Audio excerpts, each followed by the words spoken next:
Hi guys, once again welcome back to Nihal sir. നമ്മുടെ പുതിയ വീഡിയോയിൽ സ്വാഗതം. നമ്മളിന്ന് SLCയുടെ റീവാലുവേഷനുമായി ബന്ധപ്പെട്ട അല്ലെങ്കിൽ അടുത്ത അഡ്മിഷൻ പ്രോസസ്സുമായി ബന്ധപ്പെട്ട കാര്യങ്ങൾ പറയാൻ വേണ്ടി പോകുന്നത്.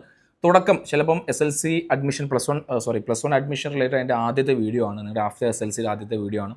നിങ്ങൾ ആദ്യം ശ്രദ്ധിക്കേണ്ട ഏറ്റവും പ്രധാനപ്പെട്ട കാര്യം ക്ഷമയോടുകൂടി, അതായത് ക്ഷമയോടുകൂടി വേണം ഓരോ പ്രോസസ്സും ഇനി മുന്നോട്ട് കൊണ്ടുപോകാൻ. നമ്മൾ തിരക്കിട്ട് പല കാര്യങ്ങൾ ചെയ്യുന്ന സന്ദർഭത്തിലേക്ക് നമുക്ക് തെറ്റുകൾ സംഭവിക്കാം. ആ തെറ്റിലേക്ക് നിങ്ങൾ ഒരിക്കലും പോകരുത്. ഓരോ കാര്യങ്ങളും കൃത്യതയോടുകൂടി നിങ്ങൾ ചെയ്യാൻ വേണ്ടി ശ്രമിക്കുക. കാരണം നമ്മൾ എന്തായാലും ഇതിന് ഒരാഴ്ചയോ ഒന്നരാഴ്ചയോ ഒക്കെ സമയം ഉണ്ടാവും രജിസ്റ്റർ ചെയ്യാനൊക്കെ. നമ്മൾ ആദ്യമേ തിടുക്കം കൂട്ടി രജിസ്റ്റർ ചെയ്യുന്ന ചോദിച്ചാൽ നമുക്ക് അലോട്ട്മെൻറ്റ് കിട്ടാനൊന്നും പോകുന്നില്ല. അപ്പോൾ സമയമെടുത്ത് ആ കറക്റ്റ് സമയത്തിനുള്ളിൽ, ആ സമയത്തിന് ശേഷം ചെയ്യരുത്, ആ സമയത്തിനുള്ളിൽ കറക്റ്റ് തെറ്റ് വരാതെ നിങ്ങൾ എന്ത് ചെയ്യുക, മാക്സിമം ശ്രമിക്കുക. ഇനി റീവാലുവേഷൻ്റെ കാര്യം പലരും പല വീഡിയോസ് പല ചാനൽ ഫോളോ ചെയ്യുന്നുണ്ട്. വളരെ സിമ്പിളാണ് റീവാലുവേഷൻ. ജസ്റ്റ് നിങ്ങൾ SSLC റീവാലുവേഷൻ 2026 ഗൂഗിളിൽ സെർച്ച് ചെയ്തത്, അല്ലെങ്കിൽ iExam SLC പോർട്ടലിൽ സെർച്ച് ചെയ്യുന്നത്, നേരെ ആദ്യം നിങ്ങൾ ഓൺലൈൻ രജിസ്റ്റർ ചെയ്താൽ ഈ വിൻഡോയിലാണ് നിങ്ങൾക്ക് ഉണ്ടാകുക. അവിടെ നിങ്ങൾ ആദ്യം ചെയ്യേണ്ടത് നിങ്ങളുടെ രജിസ്റ്റർ നമ്പർ നിങ്ങൾ അടിച്ചു കൊടുക്കുക, അവിടെ താഴെ ഡേറ്റ് ഓഫ് ബർത്ത് കൊടുക്കുക, ഓക്കെ കൊടുക്കുക. ശേഷം നിങ്ങളുടെ പേര്, സെൻട്രൽ കോഡ് എന്ന് പറഞ്ഞാൽ സ്കൂളിൻ്റെ കോഡാണ് ഉദ്ദേശിക്കുന്നത് കേട്ടോ. സ്കൂളിൻ്റെ കോഡ് നിങ്ങൾക്ക് അറിയില്ലെങ്കിൽ ടീച്ചറോട് ചോദിച്ചാൽ ടീച്ചർ പറയും നിങ്ങളുടെ സ്കൂളിൻ്റെ കോഡ്. നിങ്ങൾക്ക് പലർക്കും അറിയാൻ മതിയോ. പിന്നെ അതിൻ്റെ പേര് എഴുതാം. മീഡിയം നിങ്ങൾ ഇംഗ്ലീഷ് മീഡിയം മലയാളം മീഡിയം എഴുതാം. ഇനി നിങ്ങൾക്ക് ഇവിടെ 3 സാധനങ്ങൾ കാണാം: റീവാലുവേഷൻ, അതുപോലെ ഫോട്ടോ കോപ്പി, അതുപോലെ തന്നെ സ്ക്രൂട്ടണി എന്ന് പറഞ്ഞിട്ട്. ഇത് 3 ഓപ്ഷൻ നിങ്ങൾക്ക് അവൈലബിൾ ആണ്. ഇതിന് ഓരോന്നിനും ഓരോ എമൗണ്ട് ആട്ടോ. ഇപ്പോൾ റീവാലുവേഷൻ നിങ്ങൾ കൊടുക്കാൻ ഉദ്ദേശിക്കുന്നെങ്കിൽ, ഇപ്പോൾ നിങ്ങളുടെ ഫസ്റ്റ് ലാംഗ്വേജ് പേപ്പർ 1 ആണ്. അവിടെ 3 കോളം കാണാം, കണ്ടോ നിങ്ങൾ 3 കോളം. ഇപ്പോൾ റീവാലുവേഷൻ മാത്രമാണെങ്കിൽ ഫസ്റ്റ് കോളത്തിൽ മാത്രം നിങ്ങൾ എന്ത് ചെയ്യുക, ടിക്കറ്റ് കൊടുക്കുക. ഓക്കെ, നിങ്ങൾക്ക് നിങ്ങൾ എഴുതിയ പേപ്പറിൻ്റെ ഫോട്ടോ കോപ്പി നിങ്ങൾക്ക് വേണമെങ്കിൽ രണ്ടാമത്തെ കോളത്തിൽ ടിക്കറ്റ് കൊടുക്കുക. ഇനി മൂന്നാമത്തെ സ്ക്രൂട്ടണിയാണ് നിങ്ങൾക്ക് ഒന്നും കൂടി ചെയ്യുകയാണെങ്കിൽ മൂന്നാമത്തെ ടിക്കറ്റ് കൊടുക്കുക. അങ്ങനെ 3 നിങ്ങൾക്ക് ഓപ്ഷൻ കൊടുക്കാൻ വേണ്ടി സാധിക്കും.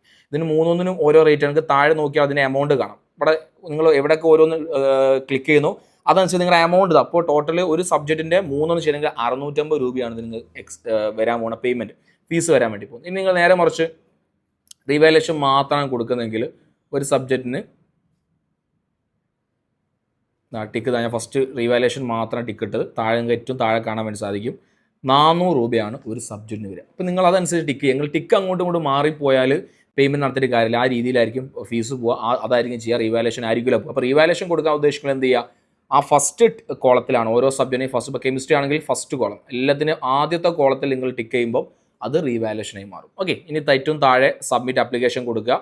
അപ്പോൾ നിങ്ങൾക്ക് എന്ത് ചെയ്യും, അവിടെ ഒരു ഫൈനൽ കൺഫർമേഷൻ കാണിക്കും. അത് ഫൈനൽ കൺഫർമേഷൻ കൊടുക്കുക. അത് പ്രിൻ്റ് എടുക്കുക, നേരെ സ്കൂളിൽ പോവുക. നാളെ മുതലാണ് പരിപാടി തുടങ്ങുന്നത്. സ്കൂളിൽ പോവുക, പ്രിൻസിപ്പളിനോട് ഈ എമൗണ്ടും ഫീസും ഈ ആപ്ലിക്കേഷൻ ഫോമും പ്രിൻസിപ്പളിന് കൊടുത്തു കഴിഞ്ഞാൽ റീവാലുവേഷൻ നിങ്ങൾ അപ്ലൈ ചെയ്യും. വളരെ സിമ്പിളാണ്.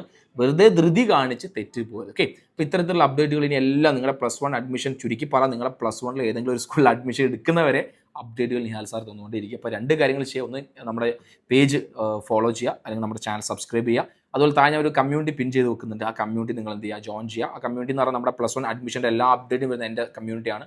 അതിൽ വാട്സപ്പ് ചാനലാണ്, അതിൽ ജോയിൻ ചെയ്യുക. എല്ലാ അപ്ഡേറ്റും അതിൽ വരും. പിന്നെ ഞാൻ എപ്പോഴും വീണ്ടും റിപ്പീറ്റ് ചെയ്യാണ്, തിരക്ക് കൂട്ടി തെറ്റിലേക്ക് പോകരുത്. കറക്റ്റ് പറഞ്ഞുതരും എന്തൊക്കെയാണ് ചെയ്യേണ്ടതെന്നുള്ള കറക്റ്റ് സമയത്ത് പറഞ്ഞുതരും. കാത്തിരിക്കുക, സംശയങ്ങളുണ്ടെങ്കിൽ ചോദിക്കാം.